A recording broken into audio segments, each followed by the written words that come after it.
The petrodollar is officially dead, and we're going to write its obituary in this video and explain what it means for gold and silver. The short answer is not much. Let's talk about it as we explore.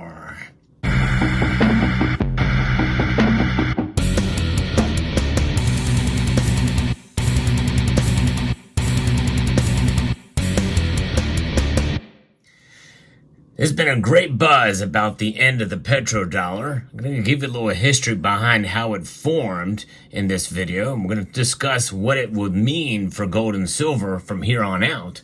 Well, the short answer is what we've already been saying. The prices of gold and silver actually have been down somewhat since the end of the petrodollar. But I still am bullish for gold and silver for sure. But let's talk a little bit about how this began.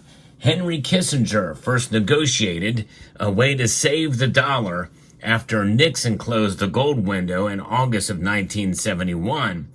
And how did he do it? He secured a deal with Saudi Arabia.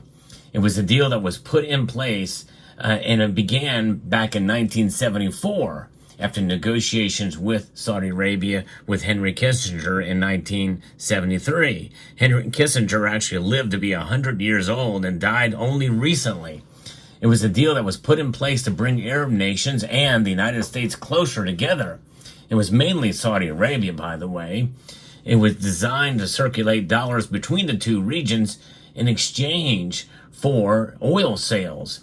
So as a result, oil has been a commodity that has been priced and traded in dollars. And we know what oil is used for mainly. It is used for fuel for our automobiles. But we know it has a greater use than that. It's actually used in plastics and various different applications around the world. Oil is very important, and it's not going away anytime soon. And by the way, oil will still be largely traded in dollars. Why? Because the dollar is the most stable of the currencies out there. Even with inflation's sticky and staying with us at 3.4% for 2 months in a row, year over year, that's on top of an already high inflation rate that we saw the year prior to the current monthly figures that we get here. So, but oil is something that is traded mostly in dollars. But the petrodollar deal has not been renewed. Saudi Arabia can trade or deal in currencies outside of the US dollar. They're now free to do it. They can trade in yen, euros, Chinese yuan, and even the highly contentious Russian ruble. But you know what? They probably would be still wise to use a dollar, at least for now. But they can use the other currencies, and more likely they have already kind of started doing that, and or at least finding other ways around it. And truth be told, this has been happening essentially in the background since the invasion of Ukraine by Russia, and the Western world subsequently placing sanctions on Russia to limit its exports. The sanctions never really worked, as all they did was form a new trading alliances and change the partnership agreements for goods. And as a result, the world has forever changed. That's known as de-dollarization. Although there has been recent sanctions that have been placed on Russia's Moscow exchange that I talk about in a video that I posted just recently. Hope you will check it out. We'll see what kind of impact that has. My guess is probably not much. The U.S. hegemony has been in place since the last 90 plus years, when most countries had some sort of agreement to invest these dollars back into the United States, according to the street. The Treasury Department, as the U.S. imported goods from others, running a trade deficit. And this is an agreement that has caused this trade deficit. These structures are changing, and the bedrock of the financial system has moved. It has implications for U.S. foreign policy and its response going forward. Since the U.S. began focusing on shale in 2012 with hydrofracking and the likes, the dynamics have changed for the petrodollar as the country moved from being a net energy importer to being a net energy exporter. It's been quite an amazing thing that has happened in the United States. It's come a long way since the days of relying on Saudi Arabia and other nations for its oil needs. And this is why the petrodollar is no longer really needed, nor holds as much relevance and meaning as it did back then. And of course, that means that for the overall markets and for the strength of the dollar, it really doesn't really mean a whole lot. And for that being the case, it doesn't mean a whole lot for gold and silver either, other than some of these other nations are more inclined to maybe be tempted to try to formulate an alliance with each other to compete with the US dollar. That's going to put a threat to the dollar's hegemony for sure. And that's going to be good for gold and silver. It would also be good for gold and silver if these other nations were to back their currencies by gold and silver, much as we are seeing like in Zimbabwe right now. It very well could happen in another African nation, as I recently reported on. It's pretty amazing to see. Gold has and always will be relevant, and same thing with silver, but in a different way.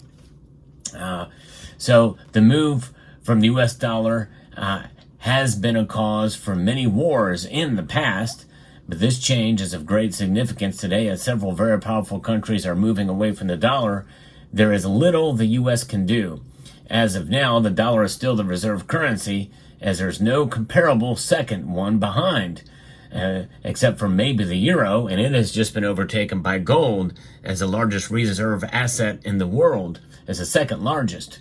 And the wheels of change are already in motion. De-dollarization is happening. The dollar is being whittled away, so to speak. And I think that what will eventually replace it probably will be gold in due course. But it's not going to happen overnight.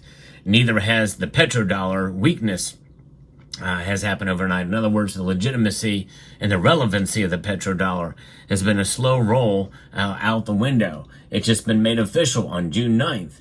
This has a huge impact on the bond markets, though, and the global alliances change. There will be fewer buyers of U.S. treasuries. We know that China and Russia have been selling down U.S. bonds and treasuries, leaving only Japan and some others as the buyers. Given the way the U.S. is spending, they will end up being the biggest buyers of their own debt. It comes at a time when the United States national debt is on course to reach $37 trillion soon, and about $8 trillion needs to be refinanced this year to even higher rates. Seeing the U.S. 10-year yield trading at 4.4% is astonishing when there is just so much debt come still as the Biden administration knows no other way to keep the U.S. economy and consumers afloat than to boost and print even more. In fact, we're starting to see it happen again. They are printing more money. The M2 money supply is increasing again. And why? Well, they don't know anything but spending. And it's a bipartisan problem as well. And with these legislative actions that we've been seeing, the United States has been going at $1 trillion in debt every 100 days. That's mind-blowing. Absolutely mind-blowing. But you know what they can't print more of? That's silver and gold. They can only mine so much of it year over year. And this is why the gold and silver will remain steady and stable and will probably likely go up from here in terms of price action. But I don't think it's going to really be affected too much by the petrodollar. So we'll see how it all plays out. And a lot of this news with the petrodollar ending still is fresh, wet behind the ears of many sources. But I think that by now we would have probably have seen some sort of reaction. And so therefore, I'd say just hold on to your dollars, hold on to your gold and silver, and maybe have a little bit of this only as a backstop so you don't have to sell any of this. That's right. And because these are losing value, it's a losing proposition as unsound money, whereas gold and silver are sound money. And this is why it's always a good idea to have some of it in your portfolio. And I've been doing it for many, many years. And you know why? Because nowhere in the Bible is the dollar mentioned, whereas over 400 times in the Bible are gold and silver mentioned. And the dollar is only referenced really in our by the U.S. Mint Act, but it's not really in the Constitution. What's in the Constitution is is gold and silver, Article 1, Section 10. And so the dollar really is, in the grand scheme of history, It's not really been around a whole lot of time. It just happens to be a very powerful currency these days, but it's really all it is. It is still unsound compared to gold and silver, which are sound money. So there you have it. So as oil prices, by the way, they're not really being affected a whole lot by this action either. And so therefore your gas prices are still high. Oil's, been moving at its regular pace. So it's business as usual in the markets, and it's business as usual for gold and silver. And they are in the business of existing. That's what makes them so attractive. So let me know what your thoughts are about this. I'd like to extend a multitude of gratitude to each and every one of you for taking the time to watch this video, and to encourage you to please rate, share, comment, and subscribe.